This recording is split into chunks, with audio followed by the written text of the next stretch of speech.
This is one of the best book for beginner if you want to know more about money।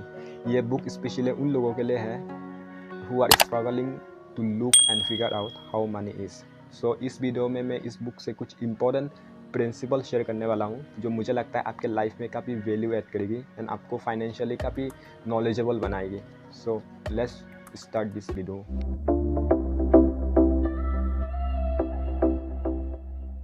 इस book का जो author है और वो है रोबर्ट कियोसाकी। तो रोबर्ट कियोसाकी ने इस बुक को जब पब्लिश किया था तो पूरे दुनिया को हिला के रख दिया था, क्योंकि he spoke about rich dad and poor dad. उन्होंने इस बुक में दो पिताओं को जिक्र किया था। पहला होती है उसका खुद का पिता जो हाईली एजुकेटेड और पीएचडी ग्रेजुएट और प्रोफेशन से एक टीचर है, लेकिन वो हमेशा फाइनेंशियली स्ट्रगल करते थे, जिसके वजह से उन्होंने इस बुक में उसके अपने पिता को फॉर दैट की टाइटल दिया है। एंड जो दूसरा होती है सो कॉल फादर, उसका एक अपना बेस्ट फ्रेंड का पिता होती है जो क्लास 8 तक पढ़ा है, लेकिन वो फाइनेंशियली बहुत ही स्ट्रांग थे, जिसके वजह से वो शहर के जाने माने बिजनेसमैन के लिस्ट में आते थे और जिसके वजह से उन्होंने उसको रिच डैड की टाइटल दिया था। इस वीडियो में उन्होंने 30 साल तक उसके जो रिच डैड है उससे उन्होंने क्या क्या सीखा है, क्या क्या नॉलेज गेन किया है, हम लोग वो नॉलेज वो प्रिंसिपल्स इस वीडियो में सीखने वाले हैं। सो इस बुक का जो पहला प्रिंसिपल है और वो है rich don't work for money, money work for them. तो इसको हम लोग डिटेल में समझते हैं एग्जाम्पल के साथ। तो अगर आपको एक फिक्स सैलरी मिलता है, आपको मान लो आपको 20,000 मिलता है, तो अगर आप बांटने लग जाते हो इलेक्ट्रिसिटी बिल, वाटर बिल और भी खाने के खर्चा और सब कुछ, हाउस रेंट, आप सब कुछ पैसे मिलते ही आप बांटने लग जाते हो, तो आप अगर ऐसे करते हो तो आप simply you are working for money, money is not working for you. तो आपको क्या करना है, आपको उससे सबसे पहले तो ये सब कुछ आपको भूल जाओ। आपको 20,000 रुपया मिलता है, आप उनमें से 5% या फिर 10% सेविंग करो खुद के नाम पे। वो पैसा आपको ऐसा लगना चाहिए जैसे मुझे 25,000 मिल रहा है। अगर आपको 20,000 मिलता है तो आपको ऐसे मानना चाहिए हाँ मुझे 15,000 ही मिलता है, अभी मेरा फिक्स सैलरी 15,000 है। तो आप पर मंथ 5,000 सेव करने की कोशिश करो, और वो जो 5,000 आप सेव करते हो और वो आप वो 1 साल 2 साल बाद देखोगे तो वो बहुत ही ज़्यादा अमाउंट में आएंगे।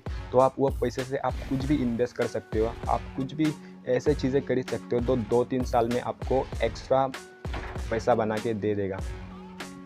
तो ये पहला ऑप्शन है। उसके बाद सेकंड ऑप्शन, आप फिक्स डिपॉजिट एफडी कर सकते हो, आप म्यूचुअल फंड में इन्वेस्ट कर सकते हो एसआईपी के थ्रू, और भी बहुत सारा ऑप्शन है जिसके जरिए आपके पैसा आपके लिए काम करेंगे और आपके लिए इनकम जनरेट करके दे देंगे। तो ये थी पहला principle. Next principle, it is easy to make money but it is difficult to keep and grow. पैसा कमाना बहुत ही ईजी है। आप कुछ भी जुगाड़ करके, स्मार्ट वर्क करके, किसी दुकान में एक दिन के लिए काम करके या फिर किसी कंस्ट्रक्शन साइट में जाके आप एक दिन के लिए काम करके पैसा कमा सकते हो, बहुत ही ईजी है। लेकिन द थिंग इज़ आप उसको मेंटेन कर सकते हो या नहीं, उसको आप अपने हाथ में रख सकते हो या नहीं, ये लाइफ का एक फंडामेंटल रूल है एंड इसको सीखना आपके लिए बहुत ही वैल्यूएबल हो सकता है।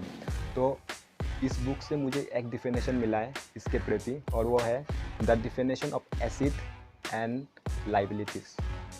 देखो दोस्तों, हमें लगता है ये फ़ोन, कार, वॉच और सब कुछ एक एसेट है, लेकिन असल में इस बुक में ऑथर ने बताया है कि एसेट वो चीज़ है जो आपको फ्यूचर में पैसा डबल करके दे, उससे आपको ज़्यादा मिले। एसेट वो चीज़ होती है जिसका आपको दोगुना रकम मिले, वो उसका जो वैल्यू है वो इंक्रीज़ हो, ना कि डिक्रीज़। अगर किसी भी चीज़ का वैल्यू डिक्रीज़ होती है तो उसको आप एसेट नहीं कह सकते। मान के चलते हैं आपने एक कार खरीदा, उस कार का प्राइस 10 लाख का है, तो जैसे ही आपने उस कार को शोरूम से निकला और आप इंस्टेंटली अगर आप उसे शोरूम से निकालने के बाद इंस्टेंटली अगर आप उस शोरूम वाले को बेच देते वो कार, तो आपको 10 लाख रुपया नहीं मिलेगा, आपको हो सकता है 8 लाख 9.5 लाख मिलेगा, क्योंकि उसका जो वैल्यू है वो कम हो चुका है। और जैसे जैसे वो साल बीतते जाएंगे, गाड़ी पुराना होते जाएगा, उसका वैल्यू भी डाउन होते जाएगा। तो आपको हमेशा यही याद रखना है, आप लाइबिलिटीज़ खरीदने से पहले हमेशा एसेट खरीदने की कोशिश करो। हमेशा एसेट पे फोकस करो। ऐसी वो चीज़ होती है जो आपको फ्यूचर में उसको आपको डबल मिले, उसका जो वैल्यू है वो इंक्रीज हो। जैसे कि आप रियल इस्टेट में लगा सकते हो, आप गोल्ड खरीद सकते हो।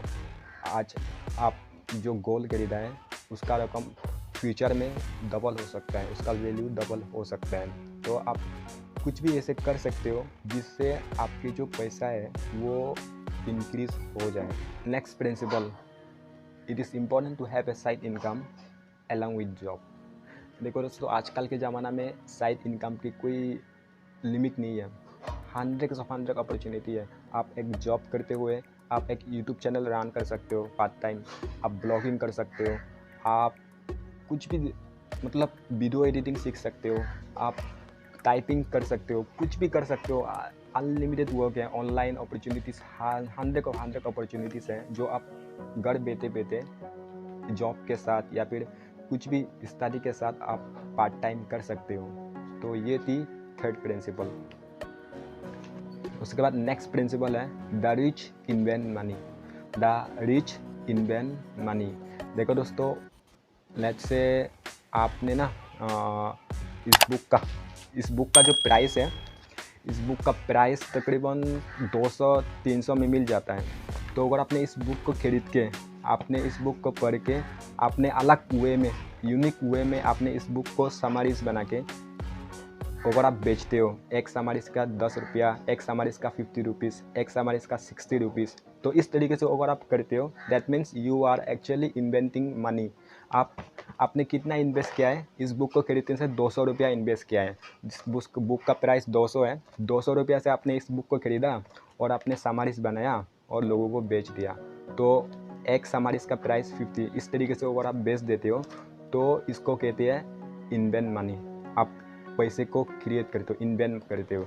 लेकिन अगर आप ऐसे करते हो, इस बुक को आपने 200 रुपया में खरीदा और यही सेम बुक, इसके ऊपर मतलब कुछ भी बदलाव नहीं लाया, यही सेम बुक अगर आप जाके लोगों को बेच देते हो, 200 रुपया से खरीदा 250 से बेच दिया, उसमें कोई बदलाव नहीं आया, तो ये इसको आप इन्वेंट नहीं कह सकते।